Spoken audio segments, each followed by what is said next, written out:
Hello and welcome to the first episode of Season 6 of Stuck in the Sin Bin. It has been a long break since our last appearance on this TV channel, and we are so excited to bring you the NHL content you didn't know you needed. I'm your host, Michael McCormack, and as always, I'm joined alongside by Aiden Ryan and Jack Tafalos. How's it going, gentlemen? Are we ready to talk some hockey tonight? Can't wait. Let's go, boys. All right, so without further ado, let's get into this week's show. We'll begin with our segment titled We Pick Two. This is where the table picks two games from this upcoming week that we believe are the best to watch. Our first game is between the Tampa Bay Lightning and the Boston Bruins. The Bolts will be hosting this matchup and look to continue their strong second half. However, the loss of their captain Steven Stamkos due to a core muscle injury that needs surgery. We'll see this Bolts team potentially struggling to replace him. And for the Bruins, well, they're the Bruins, so they're always good. Jack, what do we make of this game? Well, you definitely got a potential playoff matchup here. You got a team like the Bruins that have been consistently good throughout the entire year. Tampa, one of the hottest teams in hockey, coming off a very slow start to the season. Very underwhelming. And you got the best line in hockey, always very entertaining. Pastrnak, Bergeron, Marchand. And then the star-studded Tampa Bay team. So it's going to be an exciting game. It's going to be awesome to watch. Yeah, I see two very similarly structured teams, probably Boston a bit more defensively so. Right. But right out of the gate, you got Kucherov, Hedman, not Stamkos for this game, but usually Stamkos. But yeah, that's the other storyline for this game, how the depth players for the Lightning are going to play a huge factor in this game with Stamkos being out. So you guys like Braden Point, not so much a depth player, but he'll try to fill that void a little bit. We'll see someone get some power play time that maybe usually doesn't get power play time. Yeah, no, we've seen that you said something about Tampa Bay Lightning getting off to a slow start this year, and that's very true. And then actually, since the All-Star break, they've probably been one of the hottest teams in the league, and they've actually gained ground on the Bruins. And, I mean, this is a side comment, but I kind of feel bad for Toronto Maple Leafs fans. They might get stuck with the Bruins again. Third year in a row would be? Yeah, it'd be third year in a row. So I think Tampa's trying to make that happen again on purpose. So, I mean, these are 2 big points for the Atlantic Division teams. Absolutely. Another point to add, you got 2 players in the top 10, one player from each team, top 10 in points. Pastrnak leads the league in goals, second in points, and then Kucherov 7th in points. So yeah, definitely a well-strong, structured team. And this is going to be a goodie, and it will be Tuesday at 7:30 p.m. Eastern Standard Time on NBC Sports Network. Our next game is between the red-hot Philadelphia Flyers and the struggling Washington Capitals. The Broad Street Bullies have won 9 of their last 11 games, coming off back-to-back wins against the New York Rangers. The Capitals, on the other hand, have seen a slight dip in their play, a 3-6-1 record in their last 10. So, Aiden, this is a huge game for first place in the Metropolitan Division. What do you make of this game? Yeah, playoff implications, may even be a possible matchup depending where teams fill out the rest of that division. That feels real weird. But as of now, Washington, I don't want to say they secured the top spot, but I feel like they're going to take it. Yeah. Them definitely being contenders again after the deadline. But obviously Ovechkin recently hitting 700 goal mark in his career, massive milestone. As I know we were talking about it before, but it took a little while for him to get there. Went a little cold towards the end of it, but I think special teams is going to be a huge factor. Obviously Ovechkin factors in perfectly there as well. Philadelphia's penalty kill is going to be huge, facing off with Ovechkin. Saying Ovechkin a lot for this game. We'll see what he could do. Yeah, how about Jack? Well, we got my boy on the other side, Kevin Hayes, the biggest bro in the NHL. I miss you, Kevin. Come back to the Rangers. 17-0-1 this year, Philly is, when Kevin Hayes scores. It's impressive. Wow. All right. And you mentioned special teams. He's, I believe, tied for first with shorthanded goals this year with 4. Another very impressive stat, Yeah, I guess that's why he got paid $7.1 million per year, I guess, to have his team win 17 of 18 games when he scores. And they still got a point out of that one game they lost. So that is true. But we also got the young goalie, Kata Hat. So I want to see him and Ovechkin face off. That'll be an interesting matchup. Absolutely. Yeah, I think both of these teams, Philly coming off big wins, Capitals a little struggling. I think that overall this game is going to pretty much like Aiden said, shape the Metropolitan Division in the playoffs or secure first place for a team. Definitely. And that game will be Wednesday at 7 p.m. Eastern Standard Time on NBC Sports Network.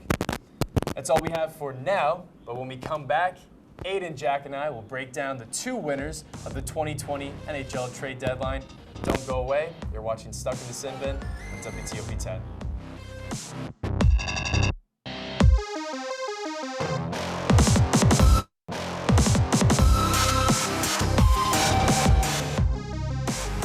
Welcome back to Stuck in the Sin Bin. The NHL trade deadline is a date that many general managers have circled on their calendar. You're either a buyer or a seller. And for these deadline winners, they were buyers. One of our winners of this year's deadline are the Carolina Hurricanes. The Canes are going all in this year and possibly years to come, picking up skaters with term on their contract, Vincent Trocheck and Brady Shea and Sami Vatanen, to name a few. Handing it over to Aiden, tell the viewers why the Hurricanes are one of our trade deadline winners. The Hurricanes did what I feel like any team going for a playoff run should do, and that is secure depth. And bring in Vinny Trocheck. He was one of the star players for the Panthers in his time there, but now he kind of fills a little bit of a void that was left. I believe it was Eric Howell that went the other way. Mm-hmm. Yep. So he'll fill in nicely there. Brady Shea shoring up at the end, along with Sami Vatanen. Just making sure the back end of their team is structured and will compete in the playoffs. Yeah, and you got injuries like Dougie Hamilton where really had to fill that void on defense where they were starting to fall off a bit because of their injuries. I got a question though. What do you guys think about them not adding a goalie? Especially when they lost both their goalies back to back. I don't know, I felt like, me personally, when that trade happened with Brady Shea, I was wondering if it was going to be like a blockbuster where Georgiev would be in that too. But earlier that day, the Rangers found out Chester can be out a couple weeks with broken ribs. My take on it would be, we saw it with St. Louis last year that any goalie could win you a Stanley Cup if they're hot enough. Yeah. Jordan Binnington did it. And I think their mindset is kind of like, you know what? We have a solid team in front of us. We have Mrazek and Reimer, I believe their tandem is. It's not horrible, but you know, with the team that's in front of them, they feel that they can, throw that aside and let the offense and defense carry the load. Might be a little rough for them in the long run, but I believe that that's kind of their mindset. Yeah. Definitely. Yeah. And how long are Mrazek and Reimer out for? I don't remember. I remember they both went down the same game, and then they had 2 AHL goalies. Yeah, Reimer's a little bit. I know that. Mrazek is probably the same timetable. See, but when you're in such a tight race like they are, I feel like you got to make a move for a goalie there. I agree. Otherwise, you rush them back in, and they get hurt again. Yeah, and even longer. And with how close they are in the standings right now for that last wild card spot, they can't afford to be dropping these games because of their goaltending. Yeah, I agree. And I mean, it was funny because I watched Brady Shea turn the puck over on his first shift with the Carolina Hurricanes, his first shift. So Rangers fans are happy that they might be getting a high first-round pick. So hopefully. Hopefully. I just want to piggyback off the Brady Shea comment there. He's one of those guys. He's still a younger guy in the league. Oh, but he's at that age where he could start helping some of the younger Carolina defensemen kind of work their way into the league. I feel like he'll help there too. I agree, and it's great strides for a young and a hopeful team. Our second winner is the Edmonton Oilers. General manager Ken Holland focused on stabilizing the back end and solidifying their top 9 forward lines. Giving this one to Jack, can you see that the additions of unrestricted free agents Mike Green, Andreas Athanasiou, and Tyler Ennis help the Oilers capture their first Stanley Cup in 30 years? I don't know if it's going to be able to put them over the top. I think great additions. I don't know about you guys. I'm very excited about getting to see McDavid and Athanasiou play together. That speed is just insane. Oh, yeah. I still think Mike Green, another addition in the back end. He's injured now. If you're wondering. Injured, perfect. Story of the season. Yeah, Aiden?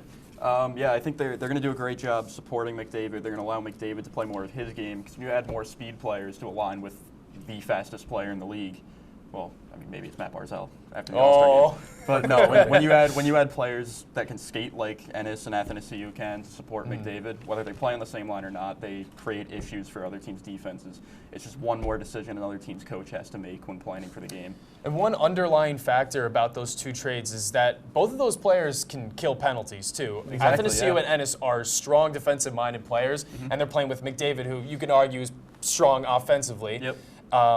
So I think having those 2 support players on his wing is only going to benefit McDavid more. And you talked about the speed. That's only going to benefit him even more. So. And, I mean, what's McDavid going to be able to do with these guys? Look what he did with Cassian.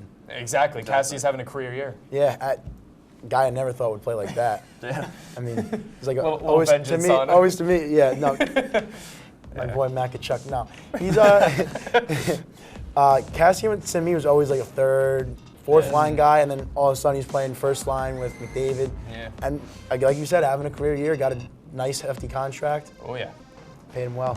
And let's not forget Leon Draisaitl, the Yeah, just potential Hart Trophy winner. Use We'll that put word potential. wisely. I mean, 102 points I think he's at now. Yeah. That's just, I mean, ridiculous. Even Before McDavid's March even started, he's hit 100. Yeah, Yeah, unbelievable that's- season. yeah. And maybe shutting up with all those people that were complaining about his contract. only because of McDavid. He's only good because of Yeah. McDavid. And I think that's just out of the window now. Yeah.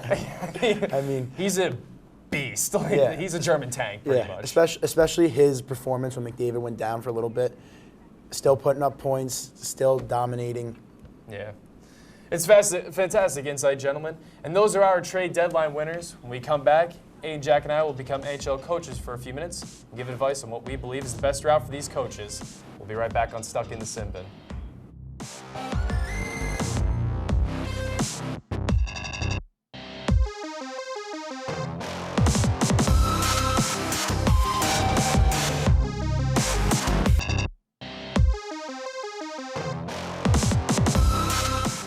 Welcome back to Stuck in the Sin Bin.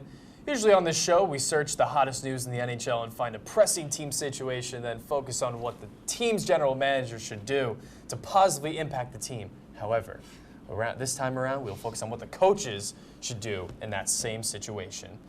David Quinn has coached the New York Rangers into relevancy this season, although their playoff aspirations could soon fizzle out, as top liner Chris Kreider is out for 3 to 4 weeks with a fractured foot, and rookie goaltender Igor Shesterkin is out for another week with a non-displaced rib fracture. Jack, throwing it to you. You look pretty sad there. If you're Very. David Quinn, how do you fill that hole? 2 holes there. Well, first off, with Kreider, question I have: do you think Kakko starts to get more meaningful minutes and moving up on the lines? It's worth a shot. I think, yeah, why not? See what he went home over the All-Star break, was able to finally see his family, his hometown, where he's from, and kind of reset himself. And I think he's going to step up here. As you can see here, Chris Kreider is going to block the shot, get in the lane. Big game for them, trying to keep playoff hopes alive.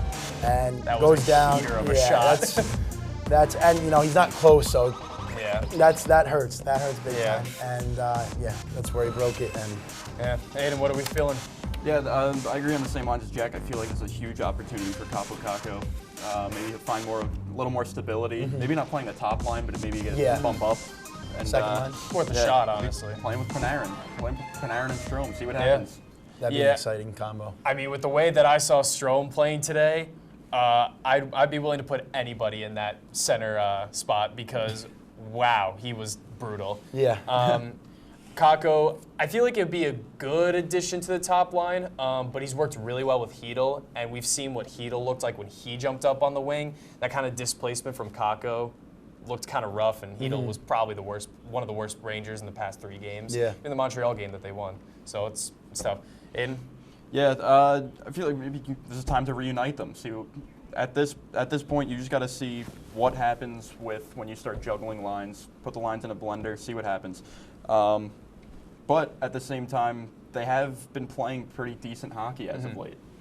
Yeah, I mean, this team is just they've come back from being pretty much what everybody expected them to be, top 5 seed. They're not going to do anything, or top 5 for lottery pick. Yeah. And I mean, now they're 2 points out of a playoff spot. So I mean, this is huge for the team. And with those 2 losses right now, I mean, I don't really know what else they can do. Yeah, and then, I mean, Shesterkin, 10-1, 10-0?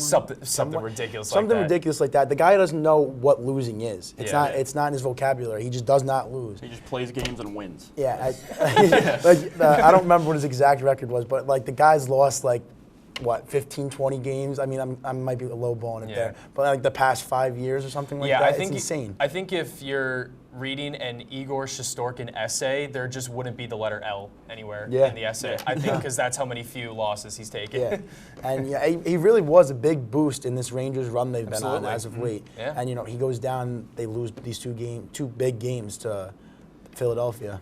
Yeah, it's pretty rough. And those are all good thoughts, gentlemen. And the Rangers have not been in the playoffs since 2017, and Jack and I are definitely hoping that they can return to the playoffs this year.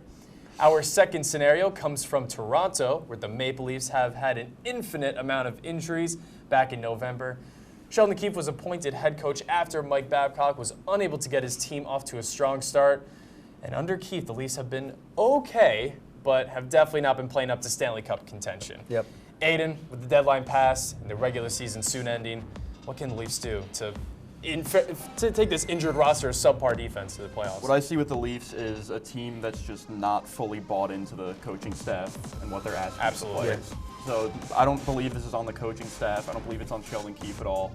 I don't believe it's on any of their front office management. I believe it's on the players. Absolutely. They're just not playing to the level they should be. You have Austin Matthews, Mitch Marner, John Tavares, who's been invisible the last 5 games or so. Yeah. You love to say that, don't you? That's not only because I'm just spitting facts. That's it.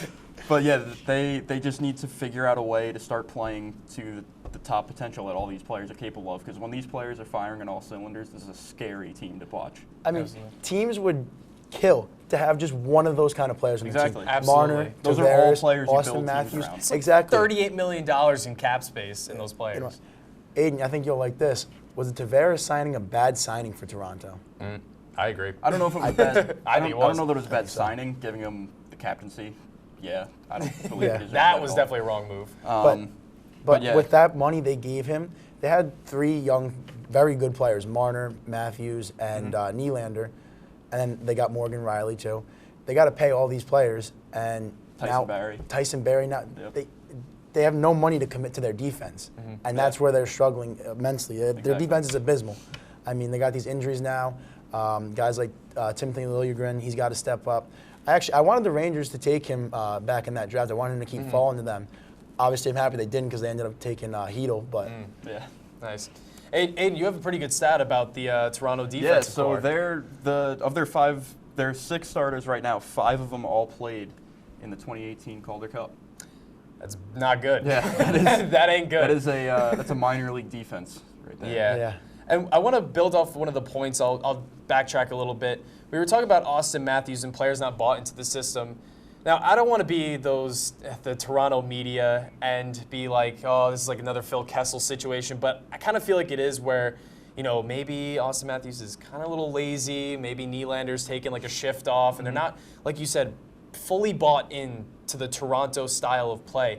And I mean, I get it, Austin Matthews brings a lot of swagger to the table, and he brings a lot of, highlight reel plays. But I'm just thinking it might be on him, honestly. I feel like there's something in that locker room that's just not working.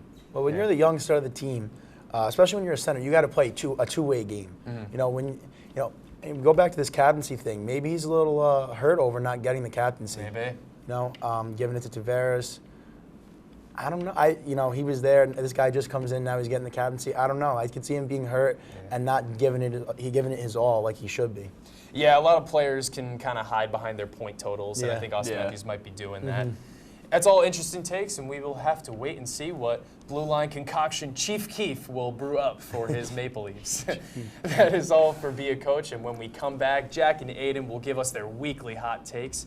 Don't change the channel. We'll be right back on Stuck in the Sin Bin.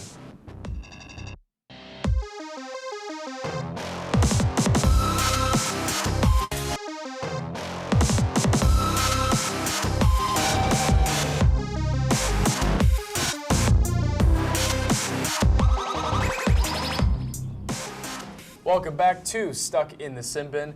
It is now time for the triumphant return of our weekly hot takes. Can't wait. Aiden and Jack will both tell us their hot takes about the NHL that they believe is truly possible in the world of hockey, while some people may think otherwise.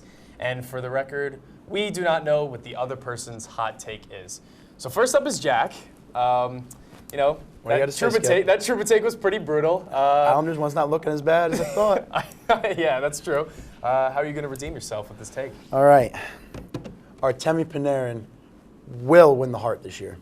Bold statement coming from Jack himself. Now, he's 3rd in the league in points right now, 2nd in assists, 2nd in plus minus, which I don't think, you don't like the stat, but I think I value that stat a little bit.